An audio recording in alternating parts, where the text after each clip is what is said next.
आज हम लोग देखेंगे एक सिंगल इफ के साथ मल्टीपल स्टेटमेंट होते हैं तो इफ स्टेटमेंट किस तरीके से एग्जीक्यूट करता है।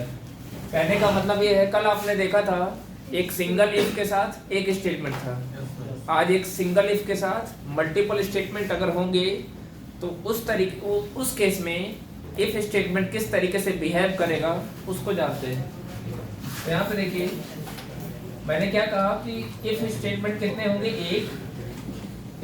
इफ का स्टेटमेंट एक होगा, मतलब एक सिंगल इफ होगा लेकिन स्टेटमेंट की संख्या एक से ज्यादा होगा। तो ये स्टेटमेंट 1 हो गया, फिर आपका स्टेटमेंट 2 हो गया, फिर स्टेटमेंट 3 हो गया।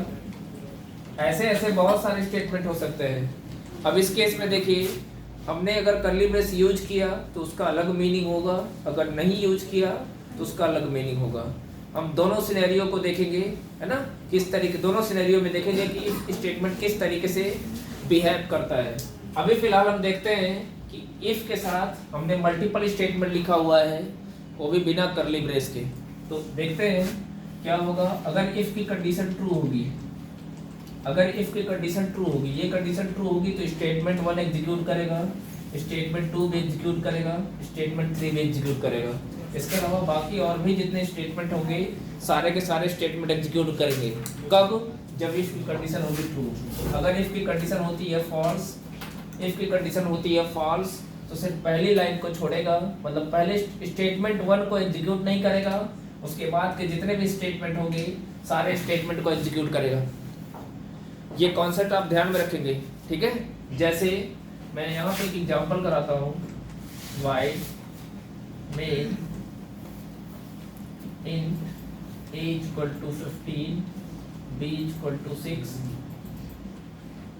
CLR SCR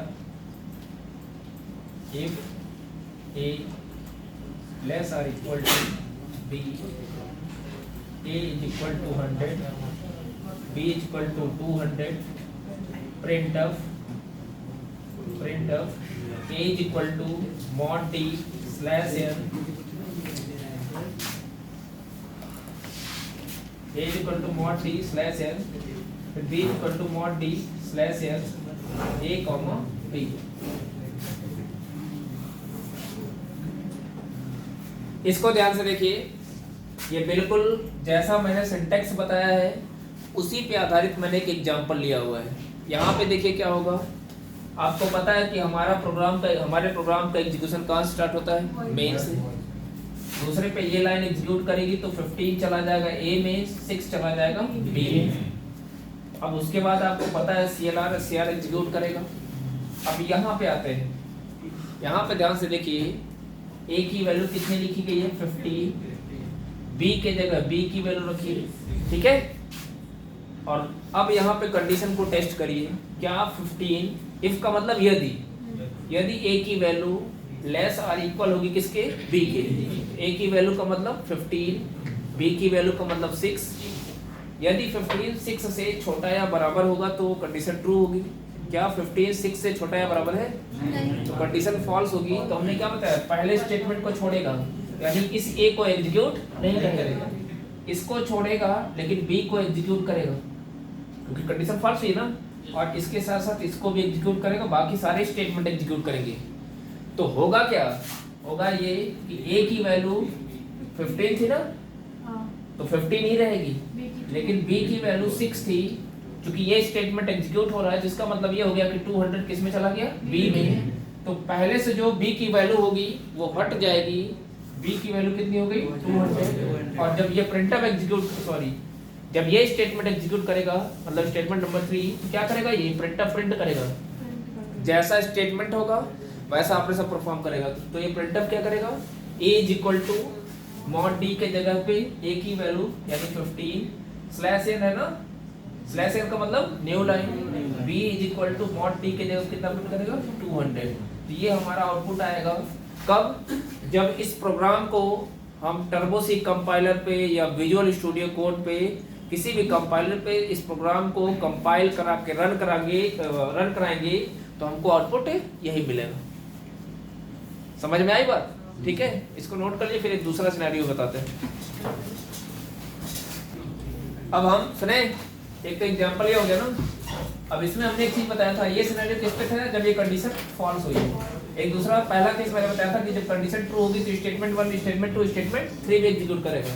अगर हम यहाँ पे सुने, ये एग्जांपल नंबर 2 है, इसको अलग से आप सिस्टम पे राइट करेंगे, फिर से रन कराएंगे, ठीक है। अब हम यहाँ पे ग्रेटर और इक्वल कर देते हैं, सुने, हम यहाँ पे ग्रेटर और इक्वल कर देते हैं, तो इस केस में होगा क्या, 15 6 से ग्रेटर या इक्वल है, इक्वल नहीं है लेकिन ग्रेटर है, कंडीशन होगी ट्रू।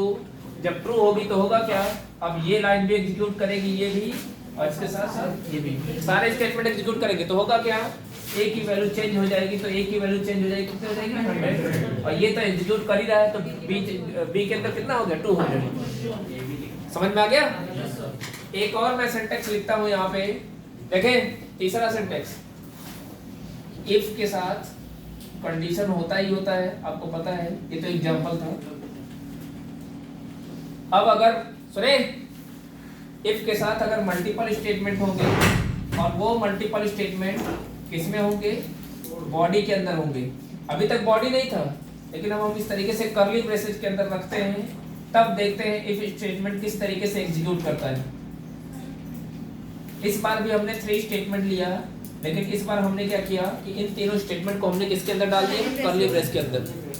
अब देखते हैं, अभी सब जगह सिंगल इफ आ रहा है, अभी मैं सिंगल इफ की बात कर रहा हूँ। इस कल हमने जो पढ़ा था single if with single statement या single statement with single if. अब यहाँ पे मल्टीपल स्टेटमेंट है किसके साथ, सिंगल इफ के साथ। अब इस केस में देखिए, अगर ये कंडीशन ट्रू होगी, ध्यान से समझिएगा, इफ की कंडीशन ट्रू होगी तो इस बॉडी के अंदर आएगा, जितने स्टेटमेंट होंगे सारे स्टेटमेंट को एग्जीक्यूट करेगा। ध्यान दीजिएगा, अगर इस इफ की कंडीशन ट्रू होगी तो इस बॉडी के अंदर एंट्री करेगा, जितने स्टेटमेंट होंगे सबको बारी बारी से क्या करेगा, एग्जीक्यूट करेगा। और यदि इसकी कंडीशन फॉल्स होगी तो अब क्या करेगा, पूरी बॉडी से बाहर चला जाएगा। ध्यान दीजिएगा, यदि इसकी कंडीशन फॉल्स होगी तो पूरी बॉडी से बाहर जाएगा, किसी एक स्टेटमेंट को स्किप नहीं करेगा। समझ में, अगर ट्रू होगा तो पूरी बॉडी एग्जीक्यूट करेगी, और अगर फॉल्स हुआ तो पूरी बॉडी से बाहर जाएगा। इसी बात को हमको ध्यान देना है। कर्ली ब्रेस का, अगर कर्ली ब्रेस है तो कंडीशन ट्रू होगी तो कर्ली ब्रेस के अंदर जाएगा, जितने स्टेटमेंट होंगे सबको एग्जीक्यूट करेगा। अगर कंडीशन फॉल्स हो रही है तो पूरी बॉडी से बाहर। समझ में आई बात। अब जैसे सुने, एक इसी को मैं चेंज कर लेता हूं, इसी एग्जांपल को,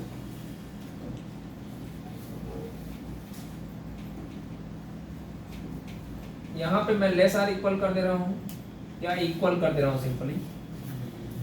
और यहाँ पे इस बार देखें,